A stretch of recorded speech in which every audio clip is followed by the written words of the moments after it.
대한민국 한 해 실종 신고 건수는 7에서 8만 건입니다. 여러분의 관심과 도움이 절실합니다. 구독과 좋아요, 알림 설정 먼저 누르시고 꼭 공유해 주세요. 어떤 여행은 돌아오지 못하는 길이 됩니다. 1995년 가을, 경주로 떠난 한 부부의 이야기가 그랬죠. 1995년 10월의 경주는 한 해 중 가장 아름다운 계절을 맞이하고 있었습니다. 불국사 입구부터 토암산 자락까지 단풍이 붉게 물들어 있었죠. 이곳을 찾은 한기태는 차창 밖을 바라보며 깊은 한숨을 내쉬었습니다. 올해로 55, 평생을 공장 격리로 일한 한기태는 이제 퇴직을 불과 몇 달 앞두고 있었죠. 조수석에 앉은 아내 윤정아는 달랐습니다. 52살의 윤정아는 마치 처음 신혼여행을 떠나는 새색시처럼 들떠 있었죠. 결혼 30주년을 맞아 떠나는 이번 여행이 얼마나 기다려졌던지 한 달 전부터 여행 가이드북을 뒤적이며 일정을 짰습니다. 여보, 내일은 석굴암도 가고 안압지도 돌아봐요. 사진도 많이 찍고요. 윤정아의 목소리에는 설렘이 가득했습니다. 한기태는 고개를 끄덕였지만 표정은 무거웠죠. 30년을 함께 산 아내였지만 요즘 들어 한기태는 윤정아의 눈빛을 제대로 마주치기가 힘들었습니다. 여행 첫날과 둘째 날은 평온했습니다. 낮에는 절과 박물관을 돌아다니고 저녁에는 숙소 근처 식당에서 소박한 저녁을 먹었죠. 윤정아는 여행 내내 밝게 웃었습니다. 하지만 한기태의 손은 자꾸만 떨렸습니다. 밥그릇을 들 때도 차 키를 잡을 때도 미세하게 흔들렸죠. 문제는 셋째 날 아침에 터졌습니다. 한기태가 세면을 하고 나왔을 때 윤정아는 침대에 앉아 무언가를 읽고 있었습니다. 한기태의 서류 가방에서 꺼낸 종이 몇 장이었죠. 윤정아의 얼굴은 창백했습니다.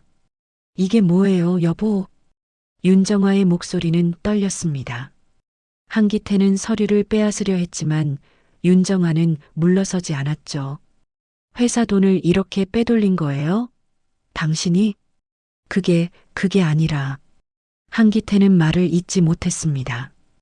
평생을 성실하게 살아온 남자였죠. 동네에서도 조용하고 믿음직하다는 소리를 들었습니다. 하지만 지난 2년 동안 한기태는 회사 돈을 조금씩 빼돌리고 있었습니다. 처음에는 딸의 결혼 자금 때문이었죠. 그 다음은 빚을 갚기 위해서였습니다. 어느새 눈덩이처럼 불어난 금액은 되돌릴 수 없는 지경에 이르렀습니다. 당신의 비밀을 다 알게 됐어요. 윤정아는 편지지를 꺼내 뭔가를 적기 시작했습니다. 손이 떨렸지만 글씨는 또박또박했죠. 한기태는 그 모습을 지켜보며 식은땀을 흘렸습니다. 정아야, 일단 진정하고 얘기 좀 하자. 진정하라고요? 30년을 함께 산 사람이 이런 짓을 했는데? 윤정아의 목소리가 높아졌습니다. 방문이 얇았던 탓일까요? 옆방에서 묵던 손님이 복도로 나왔다가 다시 들어가는 소리가 들렸죠. 두 사람은 잠시 말을 멈췄습니다. 한기태는 무릎을 꿇었습니다. 평생 고개 한번 제대로 숙여본 적 없는 남자였지만 이 순간만큼은 달랐죠. 미안하다. 정말 미안해. 내가 어리석었어. 미안하다고 끝나요? 퇴직금도 없을 거고 고소당하면 감옥까지 갈 수 있어요. 윤정아는 보험 설계사로 일하며 법률 상식을 어느 정도 갖추고 있었습니다. 횡령이 얼마나 무거운 죄인지도 알고 있었죠. 나한테 시간을 줘. 내가 어떻게든 해결할게. 어떻게 해결해요? 이미 손 쓸 수 없이 커진 거 아니에요? 윤정아는 편지를 쓰다 말고 찢어버렸습니다. 찢어진 종이 조각들이 쓰레기통에 떨어졌죠. 그리고는 핸드백을 집어들고 밖으로 나갔습니다. 잠깐만 밖에 나가 있을게요. 머리 좀 식혀야겠어요. 문이 닫혔습니다. 한기태는 그 자리에 주저앉았죠. 창밖으로는 여전히 아름다운 단풍이 보였습니다. 하지만 한기태의 눈에는 아무것도 들어오지 않았습니다. 1시간이 지났습니다. 2시간이 지났죠. 윤정아는 돌아오지 않았습니다. 한기태는 불안해지기 시작했습니다. 숙소 주변을 돌아다녔지만 윤정아의 모습은 보이지 않았죠. 해가 기울기 시작했습니다. 한기태는 경찰서로 향했습니다. 신고를 하기 위해서였죠. 아내가 아침부터 산책을 나갔는데 돌아오지 않습니다. 한기태의 목소리는 떨렸습니다. 경찰은 실종 신고서를 작성했죠. 하지만 아직 24시간이 지나지 않았기에 본격적인 수색은 다음 날로 미뤄졌습니다. 한기태는 숙소로 돌아왔습니다. 빈 방은 너무나 고요했죠. 그는 쓰레기통에 버려진 편지 조각들을 주워 모았습니다. 찢어진 조각들을 맞춰보니 윤정아의 필체가 보였습니다. 당신의 비밀을 다 알게 됐어요. 한기태는 그 종이를 꽉 쥐었습니다. 손에서 땀이 흘렀죠. 창밖으로 경주의 밤이 깊어갔습니다. 결혼 30주년을 축하하기 위해 떠난 여행이었습니다. 하지만 이 여행은 끝내 돌아올 수 없는 길이 되어버렸죠. 그날 밤 불국사 인근의 작은 숙소에는 한 남자의 고독한 그림자만이 남아 있었습니다. 가을 단풍은 여전히 아름다웠지만 이제 그 붉은 빛깔은 누군가에게는 경고의 신호처럼 느껴졌습니다. 어떤 진실은 땅속 깊이 묻혀도 결국 세상 위로 올라옵니다. 경주경찰서는 윤정아 실종 사건을 본격적으로 수사하기 시작했습니다. 숙소 주변을 샅샅이 뒤졌죠. 불국사 입구부터 토암산 등산로까지 수색견을 동원했습니다. 하지만 윤정아의 흔적은 어디에도 없었습니다. 한기태는 매일 경찰서를 드나들었습니다. 수척한 얼굴로 아내의 소식을 물었죠. 하지만 경찰의 눈빛은 점점 차갑게 변해갔습니다. 옆방 투숙객의 진술서가 결정적이었습니다. 새벽에 큰 소리로 다투는 게 들렸어요. 여자분이 울고 있는 것 같았고요. 더 의심스러운 건 쓰레기통에서 발견된 편지 조각이었습니다. 찢어진 종이를 복원하자 윤정아의 필체가 나타났죠. 당신의 비밀을 다 알게 됐어요. 경찰은 한기태를 강하게 압박했습니다. 부인과 무슨 다툼이 있었습니까? 그냥 사소한 부부싸움이었습니다. 여행 일정 때문에 의견이 안 맞아서요. 한기태는 끝까지 회사 횡령 사실을 숨겼습니다.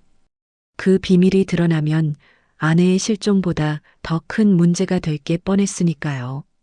경찰은 한기태의 차량을 압수했습니다. 트렁크와 실내를 정밀 감식했죠. 하지만 결정적인 증거는 나오지 않았습니다. 3주 동안 수사가 이어졌습니다. 언론에서도 관심을 보였죠.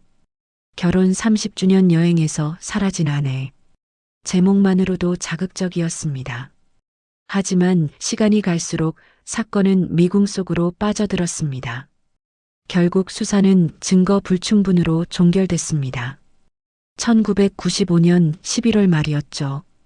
한기태는 고향으로 돌아갔습니다. 경상북도 작은 마을의 낡은 단독주택이었습니다. 30평 남짓한 집에 혼자 남겨졌죠. 마을 사람들은 수군거렸습니다. 아내가 가출했다더라. 남편이 뭔가 잘못했나 봐. 하지만 한기태는 아무 말도 하지 않았습니다. 그저 묵묵히 혼자만의 삶을 살아갔죠. 이상한 점들이 하나둘 눈에 띄기 시작했습니다. 한기태의 집 커튼은 늘 닫혀 있었습니다.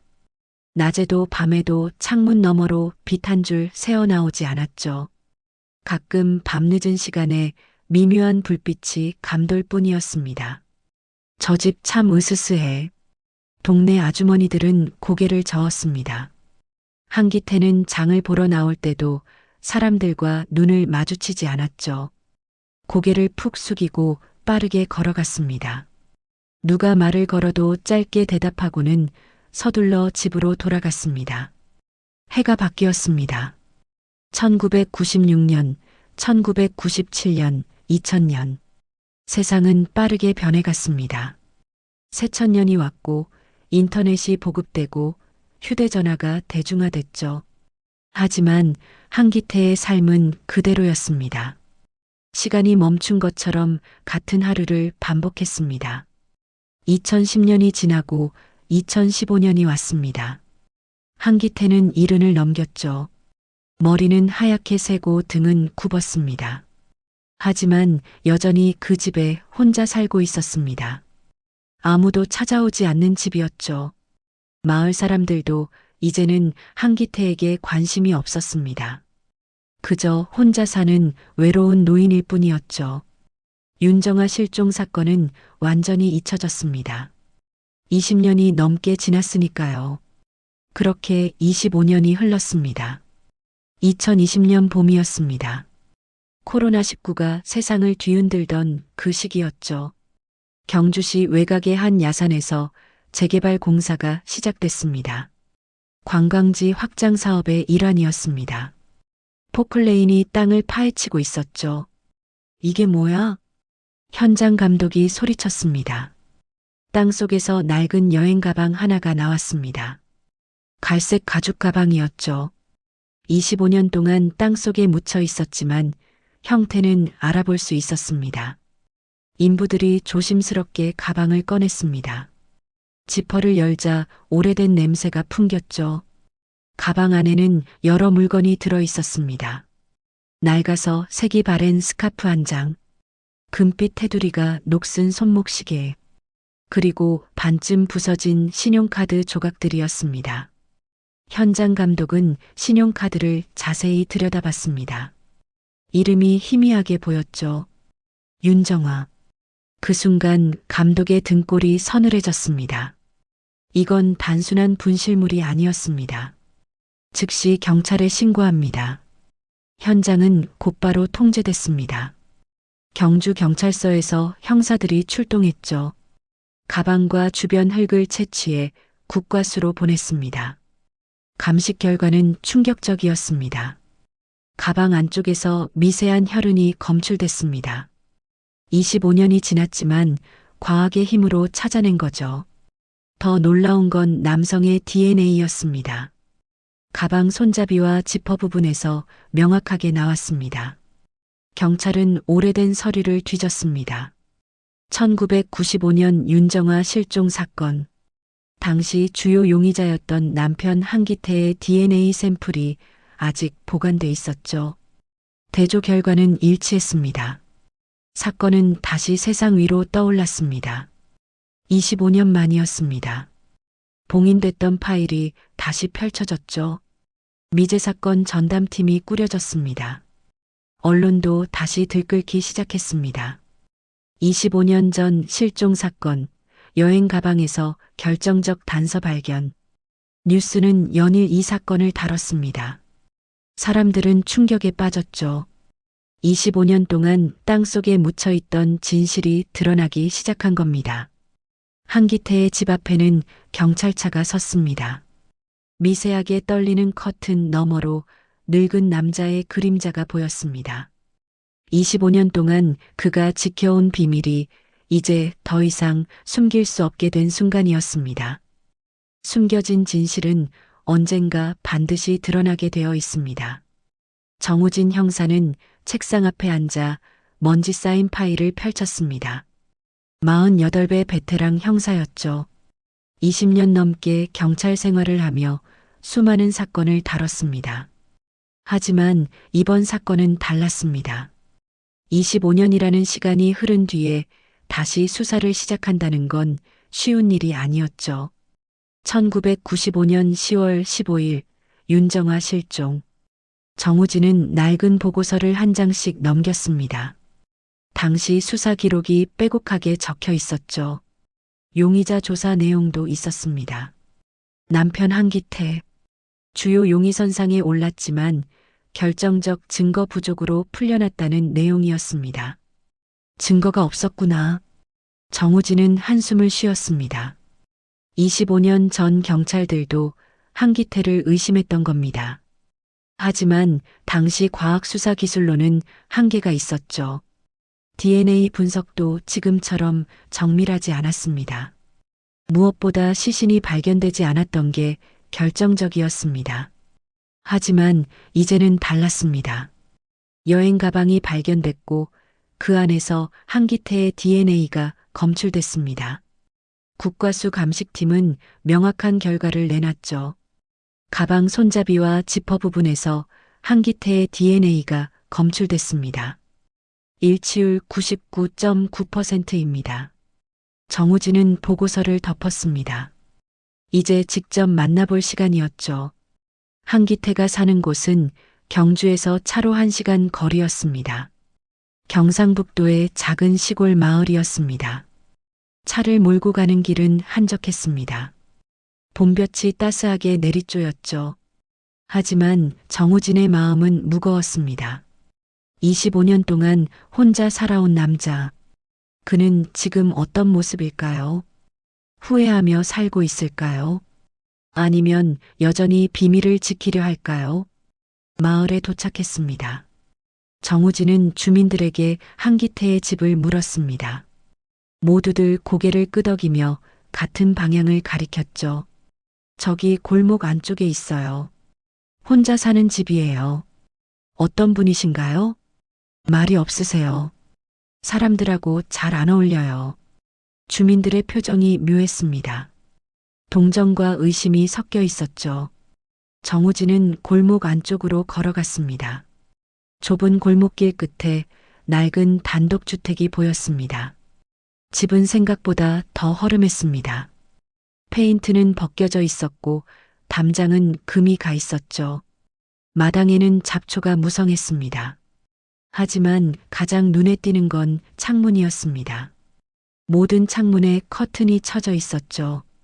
빛 한 줄 들어가지 않도록 꽁꽁 닫혀 있었습니다. 정우진은 대문을 두드렸습니다. 한참을 기다렸죠. 안에서 인기척이 들렸습니다. 느린 발걸음 소리가 다가왔습니다. 대문이 열렸습니다. 이른을 넘긴 노인이 서 있었죠. 한기태였습니다. 머리는 하얗게 새었고 얼굴에는 주름이 깊게 패여 있었습니다.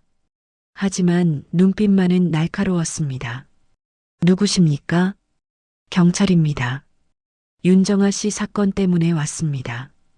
한기태의 얼굴이 굳었습니다. 손이 미세하게 떨렸죠. 하지만 곧 표정을 감췄습니다. 들어오세요. 집안은 어두웠습니다. 커튼이 닫혀 있어서 낮인데도 불을 켜야 할 정도였죠. 정우진은 거실을 둘러봤습니다. 가구는 오래됐지만 정리는 잘 돼 있었습니다. 벽에는 액자 하나가 걸려 있었습니다. 정우진은 액자에 다가갔습니다. 오래된 여행 사진이었죠. 젊은 부부가 절 앞에서 찍은 사진이었습니다. 한기태와 윤정아였습니다. 두 사람 모두 밝게 웃고 있었습니다. 경주에서 찍은 사진인가요? 그렇습니다. 한기태의 목소리는 낮았습니다. 정우진은 소파에 앉았죠. 한기태도 맞은편에 앉았습니다. 두 사람 사이에 무거운 침묵이 흘렀습니다. 야산에서 여행 가방이 발견됐습니다. 아시죠? 뉴스에서 봤습니다. 그 가방에서 당신의 DNA가 나왔습니다. 한기태는 대답하지 않았습니다. 고개를 숙인 채 손만 비볐죠. 정우진은 계속 말을 이어갔습니다. 25년 전 당신은 아내가 산책을 나갔다가 돌아오지 않았다고 진술했습니다. 하지만 우리는 이제 알고 있습니다. 그날 무슨 일이 있었는지요. 또 그 이야기입니까? 한기태가 고개를 들었습니다. 눈에는 피로가 가득했죠. 그 사람은 내 인생에서 지워졌소. 25년 전에 이미 지워졌다는 게 무슨 뜻입니까? 떠났다는 얘기입니다. 나를 버리고 떠났어요. 한기태의 목소리에는 원망이 섞여 있었습니다. 하지만 정우진은 그 말을 믿지 않았죠. 25년 동안 수많은 범죄자를 만났던 형사였습니다. 거짓말하는 사람의 눈빛을 알아볼 수 있었죠. 당신 손이 떨리고 있습니다. 정우진이 조용히 말했습니다. 한기태는 황급히 손을 무릎 위에 올려놓았습니다. 하지만 떨림은 멈추지 않았죠. 혈압 때문입니다. 나이가 들면 다 그렇습니다. 그날 새벽 당신은 차를 몰고 야산으로 갔습니다. 우리는 CCTV 기록을 확보했습니다. 한기태의 얼굴이 창백해졌습니다. 25년 전 CCTV는 지금처럼 많지 않았죠. 하지만 경찰은 당시 숙소 근처 주유소 CCTV를 다시 확인했습니다. 오래된 테이프였지만 영상은 남아 있었습니다. 새벽 4시 32분. 한기태의 차량이 불국사 방향으로 향하는 게 찍혀 있었습니다. 트렁크가 무거워 보였죠. 차체가 뒤쪽으로 살짝 기울어져 있었습니다. 무엇을 싣고 갔습니까? 그 새벽에? 정우진의 질문은 날카로웠습니다. 한기태는 입술을 깨물었죠. 오랜 침묵이 흘렀습니다. 시계 소리만 똑딱거렸습니다. 변호사를 부르겠습니다. 한기태가 마침내 입을 열었습니다. 정우진은 고개를 끄덕였죠. 이제 본격적인 조사가 시작될 거였습니다. 25년 동안 묻혀있던 진실이 하나씩 드러날 시간이었습니다. 정우진은 일어섰습니다. 다시 한번 벽의 사진을 바라봤죠. 행복해 보이는 부부의 모습. 하지만 그 뒤에 숨겨진 비밀은 너무나 무거웠습니다. 곧 다시 만나게 될 겁니다. 정우진은 집을 나섰습니다. 봄 햇살이 눈부셨지만 한기태의 집만은 여전히 어둠 속에 잠겨 있었습니다. 모든 범죄에는 동기가 있습니다. 그리고 그 동기는 때로 우리가 상상하는 것보다 훨씬 더 절박합니다. 정우진 형사는 사무실로 돌아와 본격적인 뒷조사에 들어갔습니다. 25년 전 윤정화는 어떤 사람이었을까요? 단순히 실종된 아내가 아니라 한 명의 인간으로서 어떤 삶을 살았을까요? 보험 설계사였군요. 정우진은 윤정화의 직업 기록을 확인했습니다. 1990년부터 보험회사에서 일했죠. 성실하고 꼼꼼한 직원이었다는 평가가 많았습니다. 고객들의 신뢰도 두터웠습니다. 그런데 이상한 점이 발견됐습니다. 윤정화는 1995년 초 거액의 생명보험에 가입했습니다. 피보험자는 남편 한기태였죠. 보험금은 2억 원. 당시로서는 상당히 큰 금액이었습니다. 왜 갑자기 이런 보험을 들었을까요? 정우진은 고개를 갸우뚱했습니다. 보통은 가장이 가족을 위해 보험을 드는 법이죠. 하지만 이 경우는 아내가 남편을 피보험자로 지정했습니다. 뭔가 불길한 예감이 들었습니다. 더 파고들자 충격적인 사실이 드러났습니다. 한기태가 운영하던 소규모 공장의 회계장부였죠. 정우진은 당시 공장 동료들을 수소문했습니다. 대부분 은퇴했거나 다른 곳으로 떠났지만 몇 명은 연락이 닿았습니다. 한기태 씨가 회계를 담당했나요? 네, 격리 일을 했죠. 꼼꼼하고 성실했어요. 하지만 1993년부터 이상한 조짐이 보이기 시작했다는 증언이 나왔습니다. 장부에 맞지 않는 숫자들이 있었죠.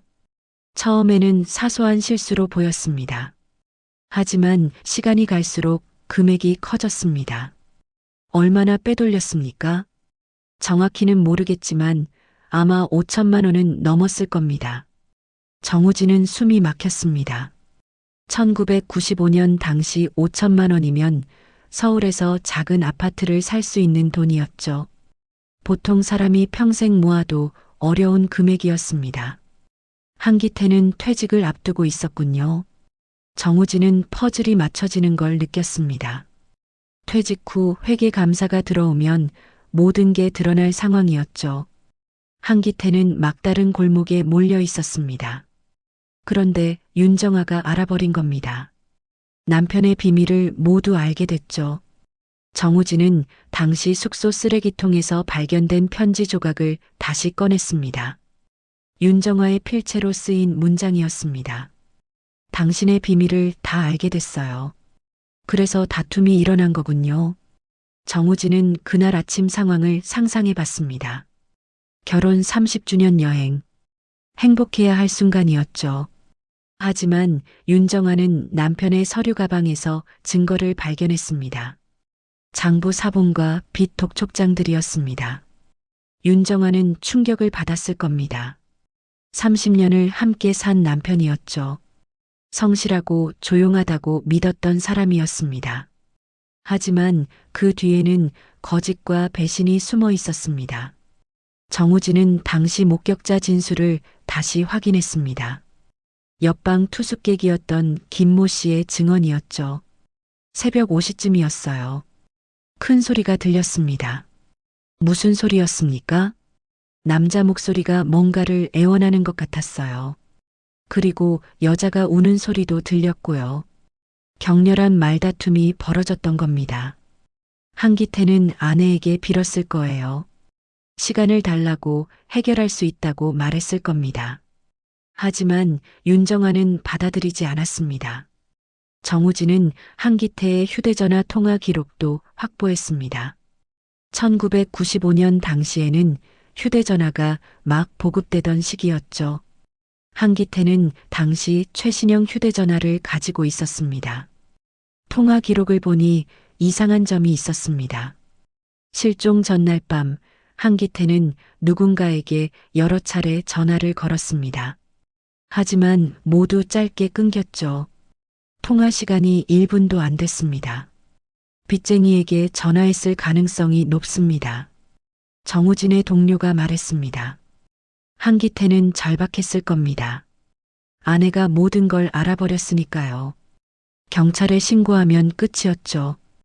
횡령죄로 감옥에 가게 될 상황이었습니다. 정우진은 당시 현장 인근 CCTV를 다시 분석했습니다. 기술팀의 도움을 받아 흐릿한 영상을 복원했죠. 새벽 4시 32분 한기태의 차량이 포착됐습니다. 차는 불국사 방향으로 향했습니다. 그리고 약 40분 후 다시 돌아왔죠. 하지만 돌아올 때 차의 높이가 달랐습니다. 트렁크가 비어 있는 것처럼 보였습니다. 무언가를 버리고 온 거군요. 정우진은 확신했습니다. 한기태는 그 새벽에 무언가를 야산에 버리고 왔습니다. 바로 여행 가방이었죠. 그리고 그 안에는 윤정화가 있었을 겁니다. 정우진은 한기태를 다시 소환했습니다. 이번에는 정식 조사실이었죠. 녹음 장치가 돌아가고 있었습니다. 한기태는 변호사와 함께 왔습니다. 1995년 10월 15일 새벽, 당신은 어디로 갔습니까? 기억이 안 납니다. CCTV에 찍혔습니다. 야산 방향으로 갔다가 돌아왔습니다. 한기태는 입술을 깨물었습니다. 변호사가 귓속말로 뭔가를 말했죠. 하지만 한기태는 고개를 저었습니다. 부인과 무슨 다툼이 있었습니까? 회사 돈 때문이었죠? 한기태의 얼굴이 창백해졌습니다. 손이 심하게 떨렸죠. 25년 동안 숨겨온 비밀이 하나씩 드러나고 있었습니다. 당신은 빚더미에 앉아 있었습니다. 퇴직하면 모든 게 드러날 상황이었죠. 그런데 부인이 알아버렸습니다. 정우진의 목소리는 차분했지만 단호했습니다. 한기태는 고개를 떨구었죠. 긴 침묵이 흘렀습니다. 그날 아침, 정화가 나를 경찰에 신고하겠다고 했습니다. 한기태가 마침내 입을 열었습니다. 목소리는 떨리고 있었죠. 빌었습니다. 시간을 달라고 해결할 수 있다고. 하지만 정화는 듣지 않았어요. 정우진은 조용히 고개를 끄덕였습니다. 드디어 진실이 나오기 시작했습니다. 25년 동안 땅속에 묻혀있던 이야기가 세상 밖으로 나오고 있었습니다. 진실은 때로 우리가 감당하기 힘든 무게로 다가옵니다. 조사실의 형광등이 하얗게 빛나고 있었습니다. 한기태는 의자에 앉아 고개를 숙이고 있었죠. 이른을 넘긴 노인의 어깨는 축 처져 있었습니다. 25년 동안 짊어진 짐이 얼마나 무거웠을까요? 정우진 형사는 조용히 기다렸습니다. 서두르지 않았죠. 오랜 경험으로 알고 있었습니다. 이런 순간에는 침묵이 가장 강력한 무기라는 걸요. 한기태는 떨리는 손으로 물잔을 들었습니다. 한 모금 마시고는 다시 내려놓았죠. 물잔이 탁자에 부딪히며 작은 소리를 냈습니다. 그날 아침 정아와 심하게 다퉜습니다. 한기태의 목소리가 조사실에 울려 퍼졌습니다. 정우진은 녹음기를 확인했죠. 빨간 불이 깜빡이고 있었습니다. 경찰에 신고하겠다고 했습니다. 횡령한 것도 빚도 전부 신고하겠다고요. 한기태는 눈을 감았습니다. 25년 전 그날 아침이 생생하게 떠올랐죠. 윤정화의 창백한 얼굴, 배신감에 찬 눈빛, 그리고 찢어진 편지 조각들. 빌었습니다. 무릎까지 꿇었어요. 시간만 달라고, 몇 달만 기다려달라고 했죠. 하지만 윤정화는 고개를 저었습니다. 30년을 함께 살았지만 이제는 더 이상 믿을 수 없었던 겁니다. 거짓말 위에 쌓아 올린 결혼 생활이었으니까요. 나는 끝장이었습니다. 감옥에 가면 모든 게 끝나는 거였어요. 퇴직금도 없고 연금도 없고 남는 건 빚뿐이었죠. 한기태의 목소리에는 당시의 절박함이 배어 있었습니다. 정우진은 고개를 끄덕이며 들었죠. 아직 가장 중요한 부분이 남아 있었습니다. 그래서 어떻게 하셨습니까? 긴 침묵이 흘렀습니다. 벽시계의 초침 소리만 또각또각 들렸죠. 한기태는 두 손으로 얼굴을 감쌌습니다. 어깨가 미세하게 떨렸습니다. 정화가 핸드백을 들고 나가려고 했어요.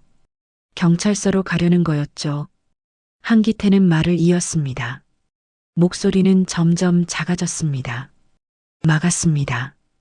팔을 잡고 가지 말라고 했어요. 하지만 정화는 뿌리쳤습니다. 내 손을 밀쳐냈죠. 그 순간이었습니다. 모든 게 순식간에 벌어졌죠. 한기태는 정화의 어깨를 붙잡았습니다. 조금만 더 이야기해보자고, 제발 가지 말라고 애원했습니다. 밀쳤습니다.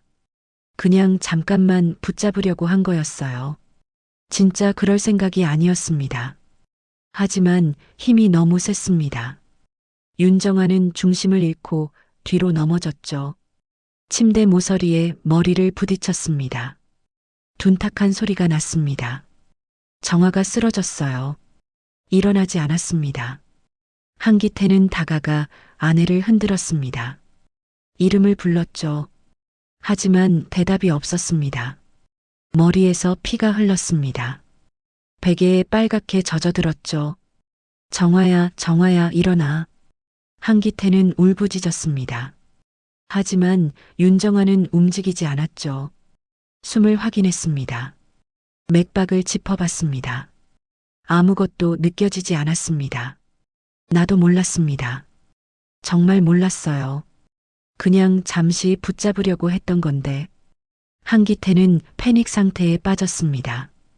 어떻게 해야 할지 몰랐죠. 병원에 가야 한다는 생각도 했습니다. 하지만 이미 늦었습니다. 윤정아는 차갑게 식어가고 있었습니다. 구급차를 불렀어야 했습니다. 경찰에 신고했어야 했어요. 정우진이 조용히 말했습니다. 한기태는 고개를 끄덕였죠. 눈에서 눈물이 흘러내렸습니다. 그런데 저는 그렇게 하지 못했습니다. 두려웠어요. 사고였다고 말해도 믿어줄까요? 다툰 흔적도 있고 횡령한 것도 들통날 텐데요. 한기태는 잘못된 선택을 했습니다. 가장 최악의 선택이었죠. 윤정아의 시신을 숨기기로 결정한 겁니다. 호텔 담요로 감쌌습니다. 그리고 여행 가방에 넣었어요. 정우진은 숨을 멈췄습니다. 상상만으로도 끔찍한 장면이었죠. 한기태는 계속 말을 이었습니다. 새벽 4시쯤이었어요. 사람들이 자고 있을 시간이었죠. 가방을 차 트렁크에 실었습니다. 한기태는 차를 몰고 야산으로 향했습니다. 불국사 인근의 외진 곳이었죠. 길을 아는 곳이었습니다. 며칠 전 드라이브하면서 지나갔던 곳이었습니다. 땅을 팠습니다. 맨손으로, 그리고 차에 있던 작은 삽으로요. 한기태의 손에서는 피가 흘렀습니다. 손톱이 부러지고 손바닥이 까졌죠. 하지만 계속 팠습니다. 해가 뜨기 전에 끝내야 했으니까요. 가방을 묻었습니다. 흙으로 덮었어요. 그리고 낙엽을 뿌렸습니다. 작업은 1시간 넘게 걸렸습니다. 한기태는 땀범벅이 됐죠. 온몸이 떨렸습니다. 하지만 멈출 수 없었습니다. 숙소로 돌아왔습니다. 침대를 정리했어요. 피 묻은 시트는 가방에 넣어서 가져갔습니다. 한기태는 그날 하루를 평범하게 보냈습니다. 경찰에 신고하기 전까지요. 아내가 산책을 나갔다가 돌아오지 않는다고 말했습니다. 거짓말이었죠. 25년 동안 매일 밤 악몽을 꿨습니다. 한기태는 눈물을 닦았습니다. 늙은 얼굴에 주름이 더 깊어 보였죠. 정화의 얼굴이 나타났어요. 원망하는 눈으로 저를 바라봤습니다. 매년 결혼기념일이 되면 그 야산 근처를 서성였어요. 용서를 빌었습니다. 정우진은 한숨을 쉬었습니다. 25년 동안 한기태가 겪었을 고통도 상상이 갔죠. 하지만 그건 본인이 선택한 길이었습니다. 왜 자수하지 않으셨습니까? 무서웠습니다. 비겁했죠. 그냥 이대로 죽고 싶었어요. 한기태는 모든 것을 자백했습니다. 25년 동안 숨겨왔던 진실을 다 털어놓았죠. 조사는 밤늦게까지 이어졌습니다. 검찰은 한기태를 기소했습니다. 과실치사 및 사체유기 혐의였죠. 재판이 열렸습니다. 방청석에는 사람들이 가득 찼습니다. 25년 만에 다시 주목받는 사건이었으니까요. 판사는 증거와 진술을 검토했습니다. 한기태의 변호인은 우발적 사고였다고 주장했죠. 하지만 사체를 유기한 것은 변명할 수 없었습니다. 피고인 한기태에게 징역 15년을 선고합니다. 판결이 내려졌습니다. 한기태는 고개를 숙였죠. 법정을 나서며 중얼거렸습니다. 정화는 지금쯤 나를 용서했을까? 목소리는 바람처럼 작았습니다. 아무도 듣지 못했죠. 그의 가을이 다시 찾아왔습니다. 경주 외곽 야산에는 작은 표지석이 세워졌습니다. 윤정아를 추모하며 라는 글귀가 새겨져 있었죠. 단풍이 붉게 물들었습니다. 1995년 그때처럼요. 스산한 바람이 불었습니다. 낙엽이 흩날렸죠. 사람들은 이 사건을 잊지 못했습니다. 25년 동안 땅속에 묻혀있던 진실이 결국 세상 위로 올라왔다는 거요. 한 개의 여행 가방에서 시작된 이야기였습니다. 행복해야 할 여행이 비극으로 끝났습니다. 작은 거짓말이 큰 범죄가 됐죠. 그리고 그 대가는 너무나 컸습니다. 진실은 언젠가 드러나게 되어 있습니다. 아무리 깊이 묻어도, 아무리 오래 숨겨둬요. 그리고 그때는 더 큰 아픔으로 돌아옵니다. 윤정아는 이제 편히 쉴 수 있을까요? 한기태는 용서받을 수 있을까요? 아무도 모릅니다. 다만 한 가지는 확실합니다. 이 사건이 우리에게 남긴 교훈은 무겁다는 거죠. 거짓은 또 다른 거짓을 낳고 작은 잘못은 돌이킬 수 없는 비극이 됩니다. 그리고 그 비극은 한 사람만의 것이 아닙니다. 가족을, 이웃을, 그리고 사회 전체를 아프게 합니다. 경주의 단풍은 여전히 아름답습니다. 하지만 그 붉은 빛깔 속에는 슬픈 이야기가 숨어 있습니다. 사라진 가을 여행, 돌아오지 못한 한 여인, 그리고 25년 만에 밝혀진 진실의 무게를 우리는 기억해야 합니다. 구독과 좋아요 눌러주시고 친구분들이나 지인분들에게 꼭 공유해 주세요.